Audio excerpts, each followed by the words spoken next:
Good morning. কেমন আছো তোমরা সবাই? আমি ভালো আছি। কদিন এত নেমন্তন্ন খাওয়া হয়েছে, আর বাইরের খাওয়া দাওয়ায় তো অয়েলটা ঠিক অ্যাভয়েড করা যায় না। তো আজ থেকে ঠিক করলাম যে একদম অয়েল ফ্রি সোরিয়াসিস ডায়েটটা শুরু করব, কারণ আমার স্ক্যাল্প সোরিয়াসিসটা আমায় খুব জ্বালাচ্ছে। এটা হচ্ছে ভ্যানিলা এসেন্স। সবার বাড়িতেই থাকে ওটস, আর দুধের মধ্যে ওটসটাকে খুব ভালো করে ঘন করে ফুটিয়ে নিয়েছি, অল্প চিনি দিয়েছি, আর একটু যখন ঠান্ডাটা হয়ে এসছে তখন ভ্যানিলা এসেন্সটা দিয়ে ভালো করে মিশিয়ে দিয়েছি।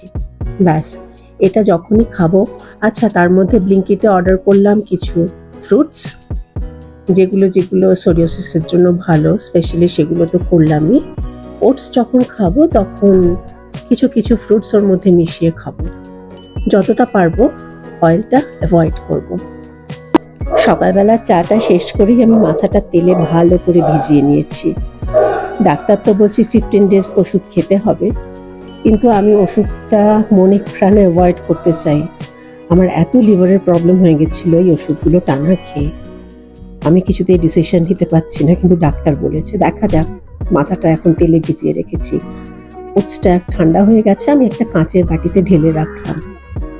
এইটা ভীষণ ভালো খেতে, আর চিনিটা যদি অ্যাভয়েড করা যায় খুব ভালো, কিন্তু আমার চিনিটা একটুখানি না হলে মনে হয় টেস্টটা ঠিক ঠিক হলো না। আমি সামান্যই দিয়েছি, এতটা ওটসে আমি 2 চামচ চিনি দিয়েছি। তবে একটা জিনিস কি, যখন নেমন্তন্নগুলো শুরু হওয়ার আগে আমি অয়েল ফ্রি ডায়েটটা কন্টিনিউ করছিলাম, আমার কিন্তু সমস্যাটা অনেক কম ছিল। কিন্তু এই যে পরপর কতগুলো নেমন্তন্ন চললো, এবং এটা কিন্তু কর্পূর একটা ছোট্ট কাপে, দেখেছো কাপটা আমাকে মা দিয়েছে, এর মধ্যে আমি কর্পূর রেখে এই ফলের ঝুড়ির মধ্যে রেখে দিয়েছি। ওই ছোট ছোট ছোট ছোট না মাঝে মাঝে পোকা হয়ে যায়, কলাগুলো যখন পেকে যায় বা কিছু, তো আমি এটা রেখে দিই। পোকা একটু মানে হয় না তা না, হয় একটু কমই মনে হয় হয়। ওই যা বলছিলাম, তেলটাকে অ্যাভয়েড করতে হবে যতটা সম্ভব। আমি আজকে আপাতত ব্রেকফাস্টের জন্য একটু স্ট্রবেরি আর কলা এই ছোট ছোট করে কেটে নিয়ে, সবাই এটাই খাবো, এটাই ওটসের মধ্যে মিশিয়ে খাবো। আর আমি ইউটিউবে একদিন দেখছিলাম স্ট্রবেরি গুলো ছোট ছোট করে কেটে না ওই চিনির রসের মধ্যে ভিজিয়ে রেখেছিল, তাতে বোধহয় স্ট্রবেরির যে টক ভাবটা সেটা কেটে যায়। কিন্তু আমি আর চিনির রসে ভেজাইনি, আমি ডাইরেক্ট ওইটাই ওটসের মধ্যে দিয়ে খেয়েছি। মাঝখানে আমারও একটা অন্যায় হয়েছে, সেটা না বলাটা ঠিক হবে না। আমার সবসময় মনে হচ্ছিল, দূর আবার নিজের জন্য একটা কিছু করব, ওরা এত এটা খেতে ভালোবাসে ওটা খেতে ভালোবাসে, ঠিক আছে একসাথেই করে নি, পরে আবার শুরু করব। কিন্তু না, এটাই তো মুশকিল হয়। নিজের জন্য ওদের জন্য ওদের মতন করব, কিন্তু নিজের জন্য একটু করে নিতে হবে। এখন বুঝতে পারছি এই যে কটা দিনের একটা নেগলিজেন্স, এটার ফল আমি এখন ভুগছি। ঠিক আছে, বেটার লেট দ্যান নেভার। আজ থেকে আবার শুরু করলাম। যেমন রাত্রিবেলা আজকে একটু ফিশ ফ্রাই করব, কিন্তু আমি নিজের জন্য একটু ডালিয়াও করব, মানে অয়েল ফ্রি ডালিয়াটা করব। ওটার মধ্যে ঘি দেব, মানে ঘিয়ে রান্নাটা করব না, রান্নাটা হয়ে যাওয়ার পরে একটু ঘি দেব। আমি রোজ যা যা করছি, মানে এই সোরিয়াসিসের জন্য যে খাবারগুলো খাচ্ছি, এক্সারসাইজটা তো তোমরা যদি বলো আমি কখনো শেয়ার করতেও পারি, কিন্তু খাওয়াগুলো আপাতত আমি যা যা খাচ্ছি আমি সবই শেয়ার করব। তোমাদের যদি এরকম কিছু জানা থাকে যেটা রিলিফ দেয় স্ক্যাল্প সোরিয়াসিসে, একটু বলো তো। আর এই যে সেদিন ছবিগুলো বাঁধাতে দিয়ে এলাম, ছবিগুলো সব চলে এসছে, খালি এই ছবিটার ফ্রেমটা চেঞ্জ হবে। এটা কি সুন্দর হয়েছে দেখো।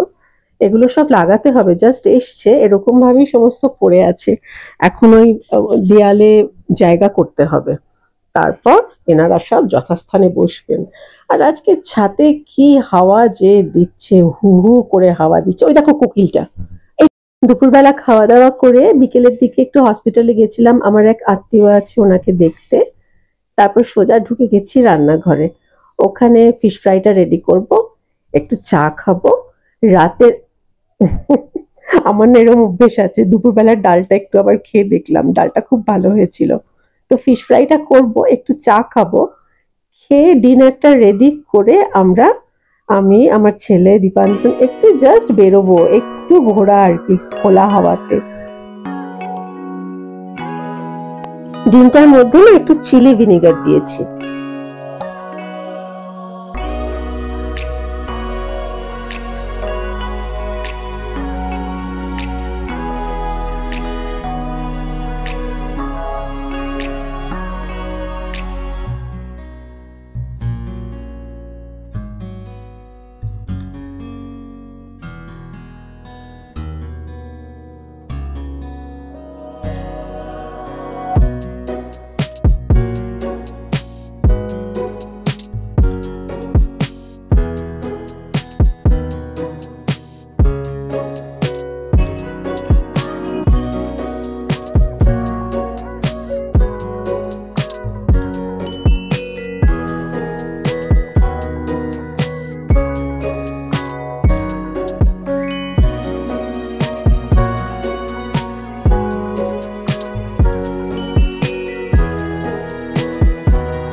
চা তৈরি হয়ে গেছে, দীপাঞ্জনের জন্য লিকার করে দিয়ে এলাম আর আমার একটু দুধ চা করছি অল্প 1 চামচ চিনি দিয়ে।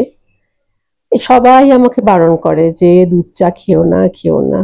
আচ্ছা, সবই যদি ছেড়ে দিই ভালো লাগার জিনিসগুলো, ছাড়বো হয়তো কখনো পরে, কিন্তু এখন খাওয়ার সময় এটা নিয়ে আর ভাবতে চাই না। চিনিটা কিন্তু সোরিয়াসিসের জন্য ভালো না, এটা আমিও জানি। আমার এর মধ্যে ডালিয়াটাও তৈরি করা হয়ে গেছে, যেটা রাত্রে আমি খাবো। ওরাও চাইলে খেতে পারে। এইটা উপরে জাস্ট ঘি ছড়ানো আছে। আর ফ্রাইগুলো সব রেডি হয়ে গেছে। আমি একদম সব রেডি করে বেরিয়ে গেলাম। আর ওই যে ভ্যালেন্টাইনে নিজেকে যেটা গিফট করেছি ওটা কিন্তু আজকে পরেছি, ওটা পরার জন্যই আজকে বেরিয়েছি।